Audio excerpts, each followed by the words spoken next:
I am not going to bore you with the background of how I met and wooed my wife, Marcy. Let us just say that we met in high school, fell madly in love, and married as soon as I got a job. We have been married for 18 years and have a 17-year-old daughter, Jessica. You do the math. 2 years later, we were blessed with twin sons, Brian and Baxter. Life was good and I had no complaints, but I was the only one. It appeared that Marcy had not been happy for some time now. Today, I was lucky enough to learn about it all. I was employed by a small manufacturing company as their one and only electronics data processing manager. I worked my way into that position over a 10-year period. I had bigger plans, however, and every evening and most weekends I was struggling with my best friend, Elton, in developing a computer server system that would provide instant linking over long distances. Although the software development seemed to outstrip our hardware efforts, Elton and I were still able to come up with a tight little system that we were almost ready to bring forth. Unfortunately, we were not working fast enough to save my marriage. Today was the day that Marcy decided to give me the bad news. John, it is pretty simple. The only thing I am asking for is $500 a month for child support. You get to keep the house, the furniture, and everything else. She had been explaining things to me for the past 15 minutes, and I was, of course, not listening to most of it. I don't want to interrupt, but $500 seems a little low for 3 kids. Marcy let out an exasperated sigh. John, it is only for Jessica, and only until she is 18. I am trying my best to be fair, and I think $500 is reasonable. What about the boys? Aren't you taking them also? Of course I am, but you don't have to pay child support for them because you are not their father. I am really surprised that you didn't figure that out years ago. I guess that shows how really dense I was. No, I didn't figure it out. It never even crossed my mind that the boys might not be mine. Now, she was telling me that she not only wanted a divorce, but that she had been cheating on me for at least 16 years. What else was there that I did not know? My mind started to wander again. She was still talking, and I was trying to put all the pieces together in my head. I am sure that the things that she was saying were important, but I just could not bring myself to concentrate. Okay, damn it. Okay, I will go along with just about anything. The only thing that I insist on is that I get Jessica every weekend and on all school breaks, including summer. Marcy actually stopped talking for a moment. I can live with that. If it is okay with Jessica, I will have the papers drawn up tomorrow. Will you sign them then? I could tell that she was getting ready to leave. I didn't realize it before, but she had actually been moving her things out gradually over the last few weeks. Just a couple of questions before you go, please. Who the hell is the father of the twins? Who are you going to be living with? Finally, why did you wait so long? Langford King is the father of Brian and Baxter. We will all be moving into his house, she replied. What about his wife? Where are Joyce and the girls going to stay? Joyce left and took the girls with her. After she caught me and Langford in bed, their marriage was over. I didn't ask for a divorce before because Langford was still married, and I had no alternative. Now that he is getting a divorce, it only seems practical that I get one too. You have been screwing Langford for 16 years? I asked. That is right, and I have no intention of stopping. I'm sorry, John. You are a great guy, but you are only mediocre in the sack, and I am afraid you are going to be working just to put bread on the table for the rest of your life. Langford is rich, successful, and a great partner. I only have one life, and I want to enjoy it to the fullest. You couldn't give me that. I had no response for that. I watched her walk out the door and then opened a cold beer. She was right. Here I was, sitting in a $300 recliner drinking cheap beer. I had big plans and that was about it. I guess what really killed any feelings I still had for her was when she compared my performance with Langford's. There is not much you can do about something like that. Either you got it or you don't. I was always satisfied. but apparently Marcy wasn't. We have known Langford and Joyce since high school. Foster King, Langford's father, was the king of carpets in our town for as long as I could remember. About 10 years ago, he retired to Florida, and his only son took over the business. A lot of us used to get together at regular intervals for barbecues, picnics, and other gatherings. Marcy and Langford were always friendly with each other, but no more than any of the other people who attended. Langford started to drift away from our group as his bank account grew. In the last few years, we saw them only 2 or 3 times. At least I did. They had 2 beautiful teenage daughters who were friends with Jessica. Speaking of Jessica, she was the bright spot in my hectic life. She was small, funny, and cute. She always brought a smile to my face. Unlike her brothers, she studied hard and was an excellent student. All she wanted was good SAT scores and acceptance at a great school. I did everything I could to help her. Brian and Baxter were just the opposite. Not only were they not interested in academics, but they had no desire to participate in sports either. I tried several times to get them involved in my computer projects with no success. Most of my contact with them was of a preventive or corrective nature. I would adjust situations and their mother would override me. Now I understood why. Marcy was always a good wife. She never denied me intimacy, and quite often initiated it. She kept a clean house and was never demanding. She was a great mother and a wife that I felt I could be proud of. It appears that she was also a fabulous actress. I was finishing my 3rd long neck when Jessica got home from school. There was no telling when the boys would be getting home. Usually they missed supper several times a week and Marcy said nothing. I gave up arguing about it a long time ago. "Hi, Dad. What are you doing at home? Where's Mom?" I struggled out of the recliner and gathered up my empties. "Your mother asked me to come home for lunch today so that she could tell me that she wanted a divorce." My words sounded a little slurred, even to myself. I am not a good drinker. "I'll get them. Sit down. I guess that explains why you are drinking in the middle of the day." Jessica took the bottles from me and carried them into the kitchen. "You didn't have a clue, did you, Dad?" "Nope." I watched as she kicked off her shoes and plopped down on the floor. "What is going to happen now?" "You and the boys are going to go live with your mother at Langford King's house, the mansion on the hill. Your mother always wanted to be rich, apparently." "It's not a mansion. It's just a big old house that his father built years ago." We sat silently for a few moments. "Did you know that I am not the father of your brothers?" "Yeah. Brian and Baxter joke about it a lot. I guess Mom told them years ago. Every time you chew them out for something, they take it and then go somewhere and laugh." "Well, I guess that explains a lot, doesn't it? How come you know all about this?" "I have known for years, but didn't want to say anything. You seemed happy enough and I didn't want to rock the boat. A couple of weeks ago, Lisbeth and Carla told me that they were moving to Lancaster. Their mother caught Mom and Mr. King in bed together. I figured that something would happen soon." "You could mention it," I asked. "I don't think so," she replied. There was another moment of quiet. "I'd rather stay here with you. You'll need someone to help around the house." That would never fly. The court wouldn't allow it. "I did work out a little compromise, however," I answered. "How is that going to work?" she asked.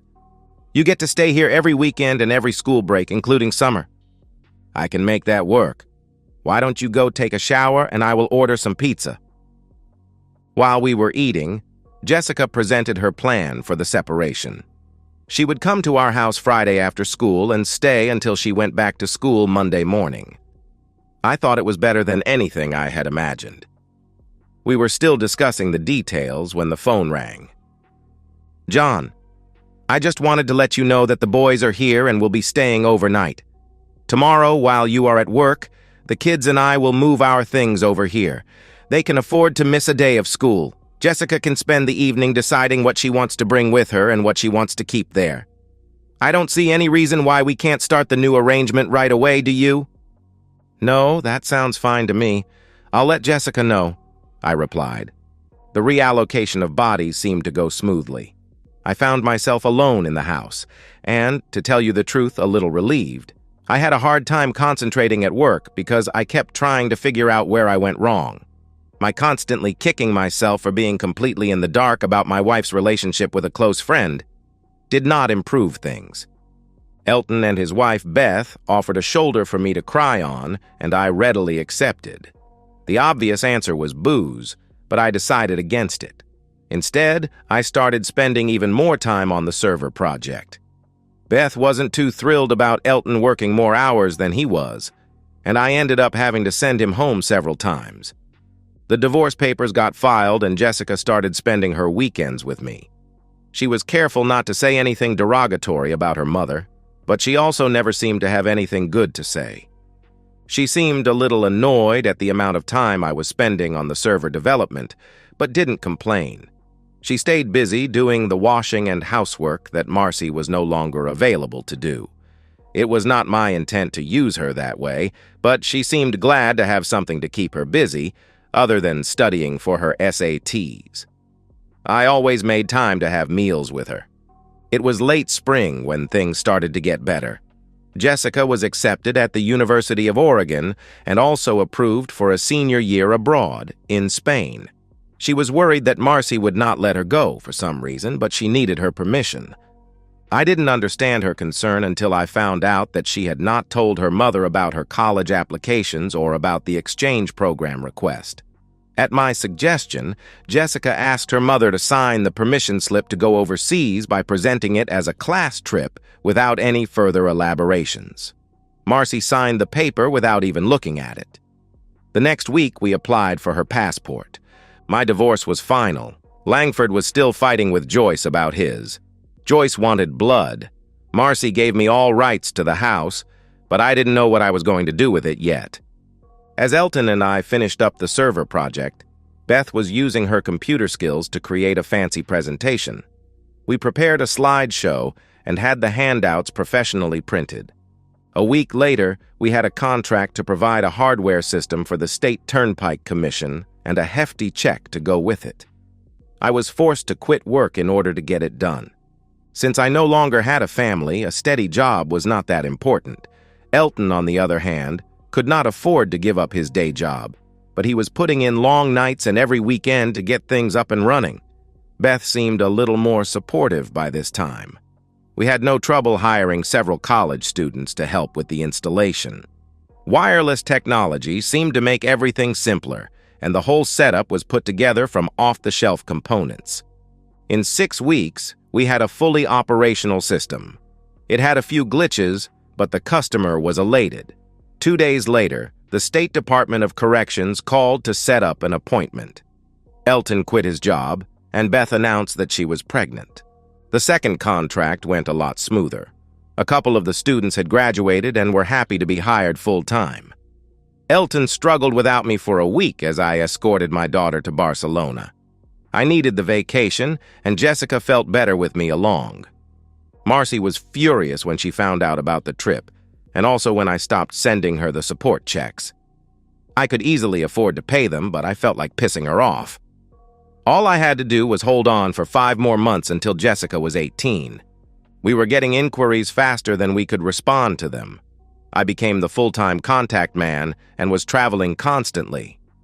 Elton took care of things at home for the most part. We had to rent a small office that Beth quickly took charge of. She was happy that I was doing most of the traveling. Beth was forced to hire some office help so that they would be trained by the time she had the baby, and we also put a lawyer on retainer. Things were going better than we ever had anticipated. We were encouraged to incorporate by our legal beagle, but he subcontracted the job out to a professional firm in Philadelphia. It was lonely in the house again. I could endure a few days without Jessica, because I always knew she would be there for the weekends. Now I spent a lot of time sending emails and making overseas phone calls. I guess being busy kept me from dwelling on my loneliness. I never heard from Marcy or the boys. I spent Christmas in Spain with my daughter. Everything was wonderful. In 4 months, Jessica would be coming home and then on to Oregon for college. It was easy to get a ritual going when I wasn't traveling. Every morning I would have the same breakfast at the same seat in the same diner. It only took a few weeks until I became a fixture. When I wasn't thinking about the project, I spent a lot of time dwelling on what went wrong with my marriage. The more I thought about it, the more bitter I became. I needed closure and I needed some sort of satisfaction. My wife had humiliated me for 15 years. How could I possibly let that slide? A small item on the third page of the morning paper gave me some hope. Philip Hughes was suing King Carpets for improper termination. It seemed that Philip had been the general manager at King Carpet for over 10 years. He had worked for Foster King before he retired and stayed on. Apparently, Foster King was an honorable man and ran a straight business. Langford did things a little differently. Philip refused to accept the shoddy workmanship and inferior products that Langford was leaning toward. When he complained, Langford fired him. It was a weak lawsuit and he had only a small chance of winning. I decided that I wanted to meet Mr. Hughes. My bank account was larger than it had ever been. Jessica was settled in at college, and I had already paid for the first year. Things were starting to look good. I had not heard from Marcy in several months. She had no idea how well the new business was going, or even knew that it existed. It only took me 10 minutes to convince Philip Hughes to drop the lawsuit against Langford King. He had wanted to open his own carpet business for several years, but he did not have the money or the backing. Elton was more than willing to put up half of the money. He and Beth both thought it would be a good investment. Other than King Carpets, the only competition would be the two big home improvement stores in the area. Philip was confident that with the right customer service and prices, he could hold his own against them. Elton and I both liked Hughes and allowed him to proceed on his own, with our financial blessings.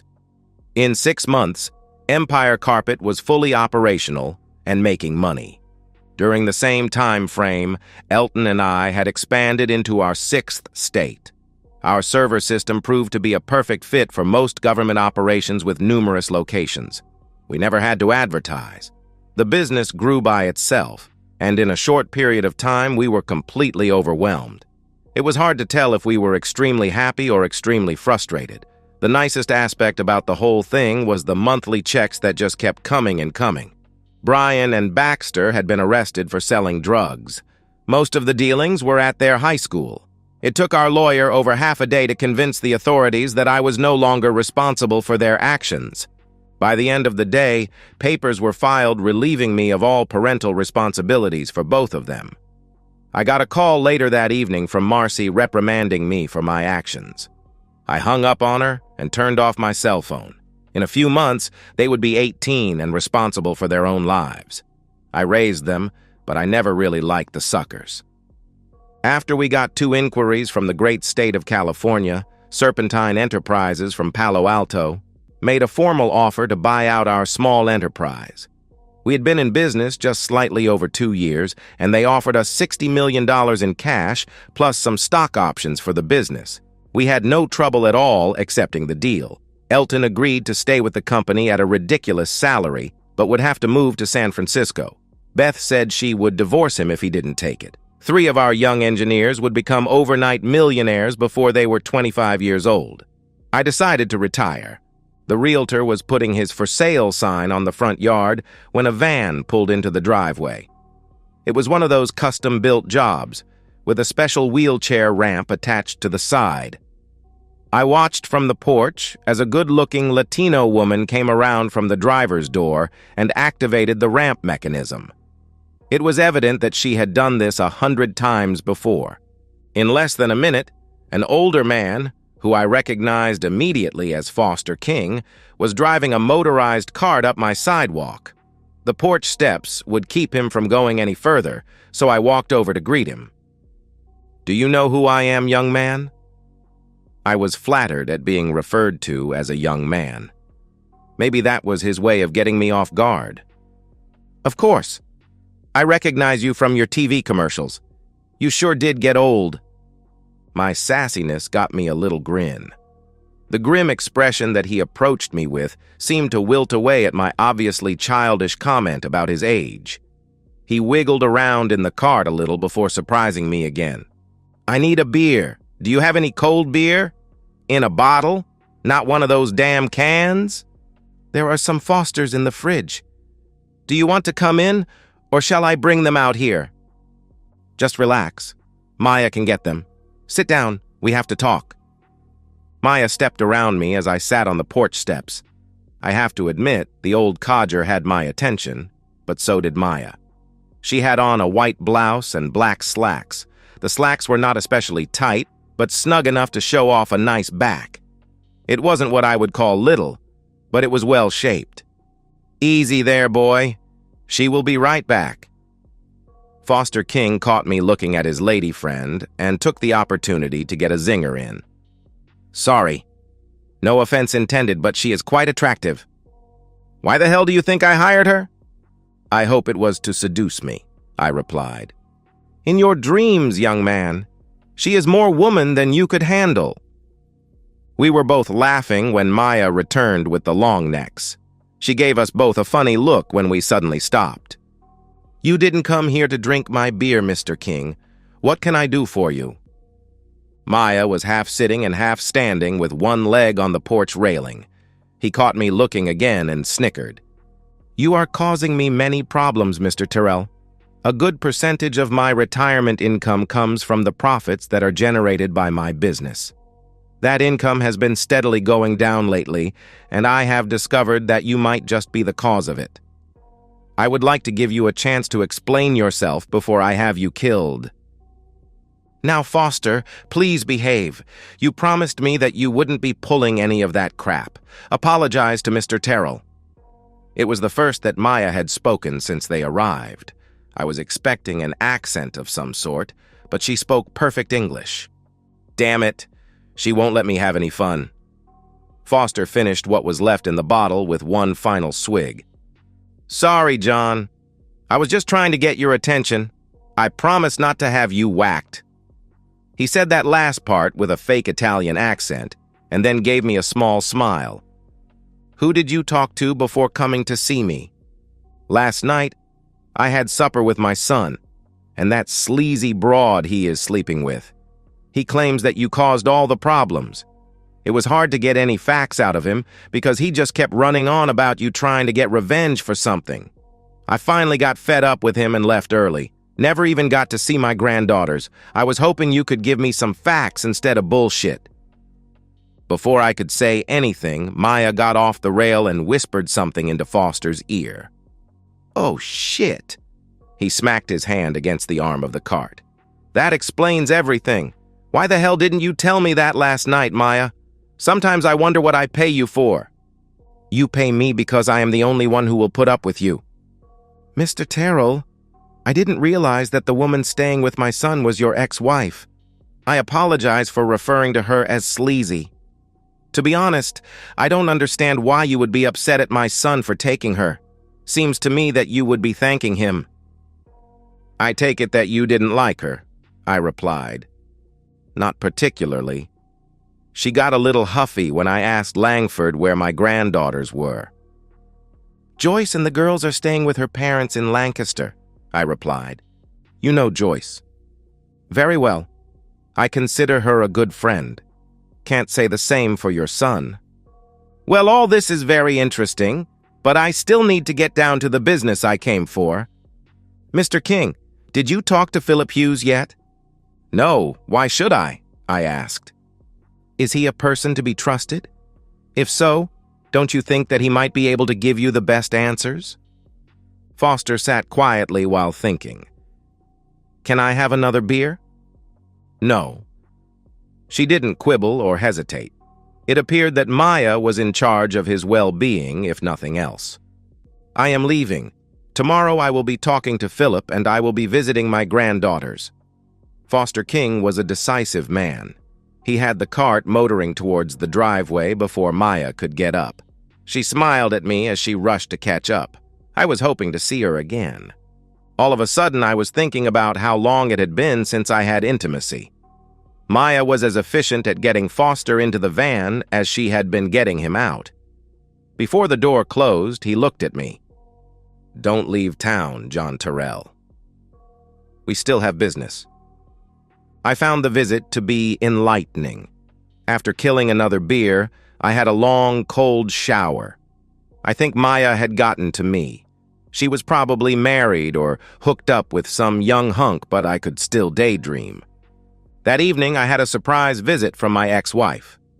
"John, what the hell are you doing? Langford said that you are behind this Empire carpet fiasco. I told him it was a mistake, but he insists that you are trying to drive him out of business." "Marcy, King Carpet has been a fixture in this town since we were kids. I don't know a damn thing about the carpet business, so what makes you believe that I had anything to do with it?" "Don't play the fool with me, John. I know you better than that. You and Elton own the building that the new store is in, and your names are on all the forms and papers that were required for the startup of the business. Langford has friends who were able to find this out with no problem. Philip Hughes is just a front." "You are right, of course. I never could fool you, could I?" "Well, what are you going to do? Are you going to stop it?" "Hell no. Elton and I have too much money invested in this to just walk away. If you pay attention, I think things might get even worse over the next few days." "What else are you going to do? How can it get any worse than it is?" she asked. "I am not sure. In fact, I could be wrong. Forget that I said anything." Of course, the seed had been planted. There was no way she could forget it now. It was apparent that my wife was disgusted with me. She walked to the door and then turned before leaving. "The way that you treated Brian and Baxter after their arrest was terrible. You raised those boys and you should have shown a hell of a lot more compassion for them than you did. I expected more from you." "I am just curious, Marcy. When did you tell the boys that I was not their father?" "Is that important?" she asked. "I think so," I replied. "About 3 years ago, they accidentally came across me and Langford having coffee at a small shop off Bleecker Street. There was a confrontation and it started to get nasty. I decided that it was a great time to tell them the truth. They actually took it better than I expected." "Okay. Well, that explains a lot." I gave my ex-wife a big smile. "By the way, I am going to see Jessica tomorrow. Do you want me to say hello to you?" "Don't bother. She has made it perfectly clear that I failed as a wife and a mother, as far as she is concerned.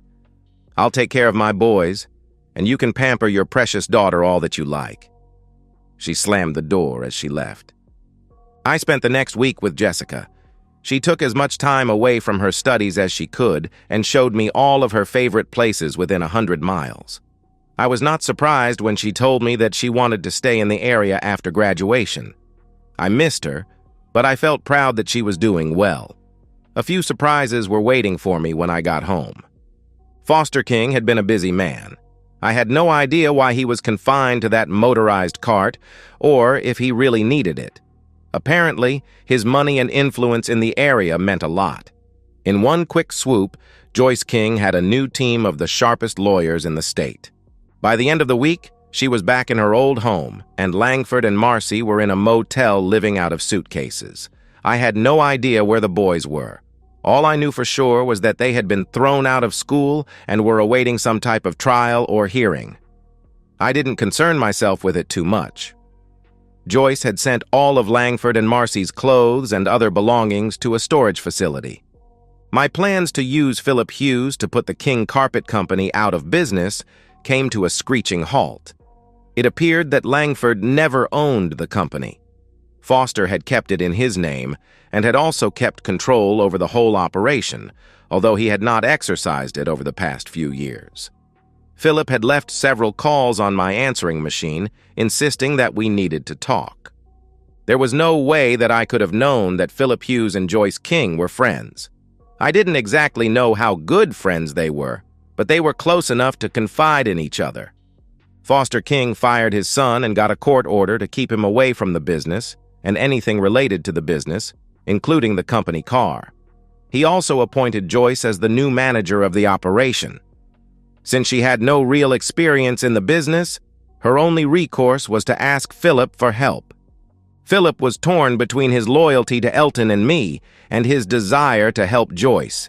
He desperately wanted to make everyone happy and was seeking my counsel. Elton was 3,000 miles away.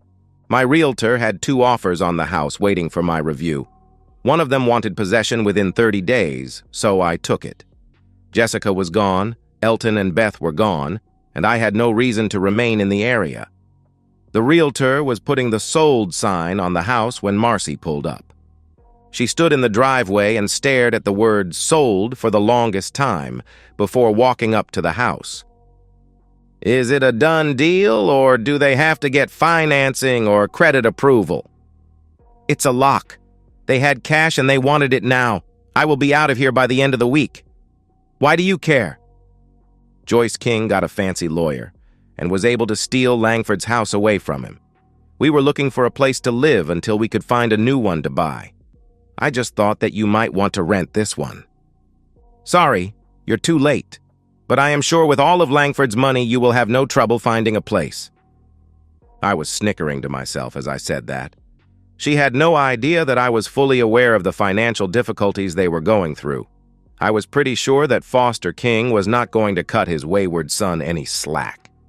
Philip had briefed Foster on how Langford was handling the business and about the way he treated his wife. Daddy was not happy. Marcy did not push the subject any further. As she left, I noticed the Alamo car rental sticker on the back bumper of the car. Philip Hughes and Joyce King came to see me that evening. I was amazed at how well they got along together. It did not take us long to reach an agreement. Empire Carpets would become Empire Floors and sell only tile and wood flooring. King Carpets would sell only carpets. Philip did not envision any problems in running both operations, but would only do it if Elton and I agreed. He felt that the 2 businesses would complement each other.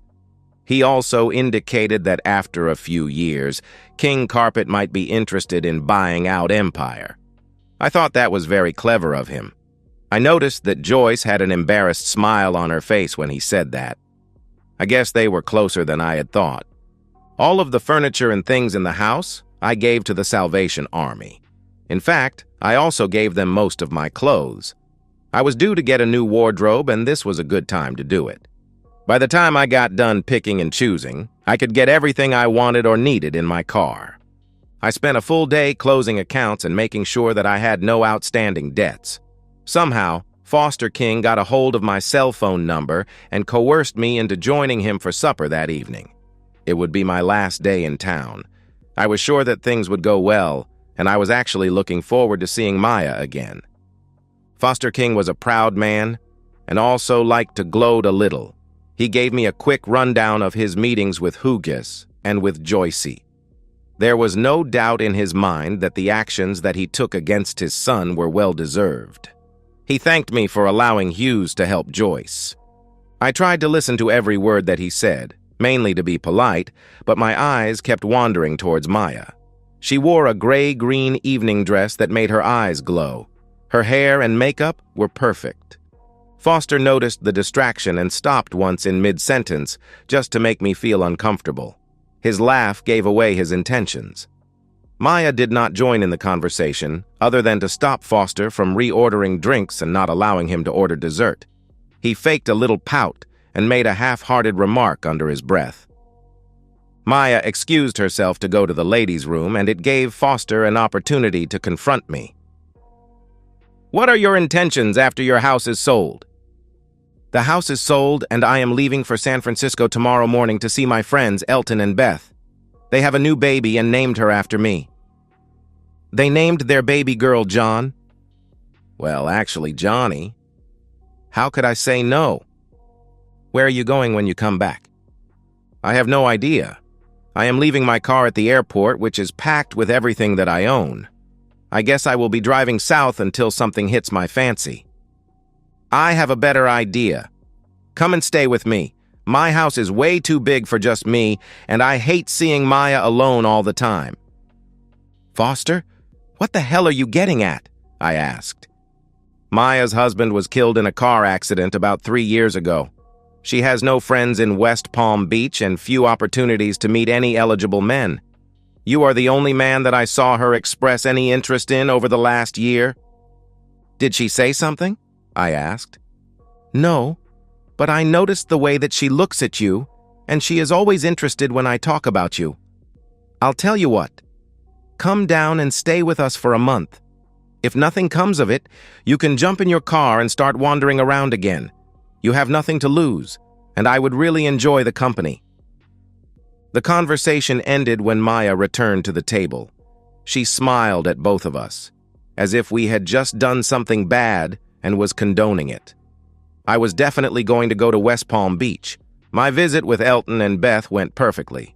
The new owners were able to expand the operation over 20 states and several overseas locations. In a few years, the stock options would probably be worth far more than the actual cash we were paid. Johnny was adorable. I am sure that she will be cussing her parents for giving her a boy's name, but I will be the best godfather a kid could ever have. I called Philip Hughes as soon as I got back home, just to make sure everything was okay before I left. The business was fine, and he gave me a quick update on Langford. It seems that he had a good amount of personal debts that were not covered by the business accounts or assets. The cost of the divorce plus the expense of hiring a lawyer for Brian and Baxter had pretty well done him in. He had no credit, no cash, and no prospects. I felt good for Marcy. 2 days later, I was in West Palm Beach. Foster King must have been richer than I thought, because the waterfront home was magnificent. Every chance the old coot got, he was throwing me and Maya together. He insisted that she show me every restaurant in South Florida. After a while, we would pretend to go out, but actually stay in and watch TV in the beach house. Eating out every night sounds better than it really is. I think he knew what we were doing, but considered that to be just as good as what we were getting out of doing. We enjoyed our time with Foster, but we were starting to enjoy our time together even more. It seemed to make him happy. Maya and I started sleeping together after the 3rd week. Foster knew about it, of course, and started to tease us relentlessly. He didn't stop until I moved into her bedroom. That seemed to make him happy. Life was good. My financial situation was unbelievable. I was living in a waterfront mansion with no expenses, and sharing my bed with a beautiful woman. My money was making more interest than I could spend, and my stock options were growing so fast that it made my eyes blink. I did treat myself to a new car. I always wanted a Mercedes. Joyce's divorce was finalized, and Philip Hughes wasted no time moving in with her. Marcy, however, had second thoughts. All of a sudden, being married to Langford King did not seem like a good idea. Marcy seemed to disappear into the night.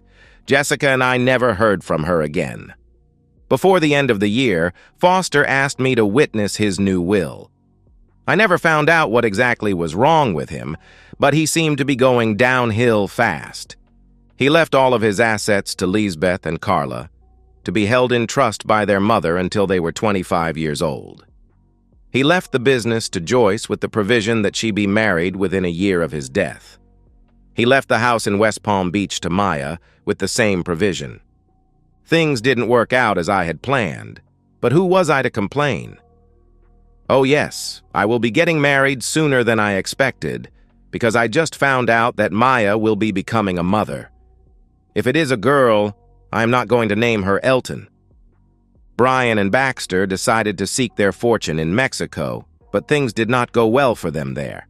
Marcy appeared from somewhere and asked me to help her with their legal expenses. I gave her $10,000 and never saw her or the boys again. Jessica finished her studies and moved to Barcelona. I'm not sure, but I think she met a young man while she was there. Foster held on for 2 more years. There was no autopsy, and I still don't know what was wrong with him. He lived long enough to be the godfather to my new daughter, Foster Anne Maria Terrell. I'll name the next one Elton. And so, we've reached the end of today's story. Was it what you expected, or did it take a twist you didn't see coming? I'm curious to hear your thoughts. Share them in the comments below, and let's get a conversation going. If this story kept you hooked, make sure to hit that like button. And if you're new here or just haven't subscribed yet, now's the perfect time to join our community. I bring you fresh, captivating stories every day, so click that subscribe button and turn on notifications so you never miss out. Thanks for watching, and I'll see you in the next one.